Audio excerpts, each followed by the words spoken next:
అంబేద్కర్ కోనసీమ జిల్లా ఐపోలవరం మండలం జి మూలపాలెం అంబేద్కర్ కాలనీలో వరద ప్రవాహంతో నివాసాలు నీట మునిగాయి. సుమారు 50 కుటుంబాలు నీట మునగడంతో కాలనీ ప్రజలు తీవ్ర ఇబ్బందులు పడుతున్నారు. 10 రోజులు అవుతున్నప్పటికీ తమను ఎవ్వరూ పట్టించుకోవడం లేదని వాపోతున్నారు. ఇప్పటికైనా అధికారులు స్పందించి తమ సమస్యను పరిష్కరించాలని కోరుతున్నారు గ్రామస్తులు.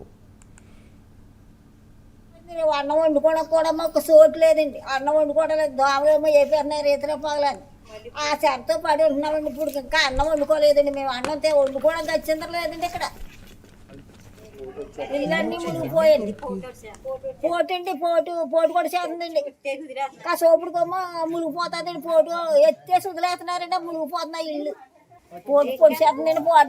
పాటుకు కూడా ఎత్తేసి వెళ్ళిపోయారండి. ఇప్పుడు కూడా మునిగిపోయి ఉన్నాయండి. మరి మొన్న నుంచి 3 రోజులు మట్టి మొత్తం కింద దిగుతుంటే దుత్తలు వచ్చేస్తున్నాయి. మొత్తం దోమలు కూడా కుట్టేస్తున్నాయండి. మొత్తం ఎత్తేసి వదిలేసారండి. తూము దింపమంటే దింపట్లేదు. పంచాయతీ గడికి వెళ్తే రాలేదండి ఎవరు. మీరు ఎత్తుగా కట్టుకోవాలి. మీరు స్థలం మామూలు ఫ్రీడమ్ స్థలాలు కట్టుకుండి గవర్నమెంట్ స్థలంలోని మీరు నీరు వచ్చేస్తుందండి. మేమేం చేయమంటున్నారు.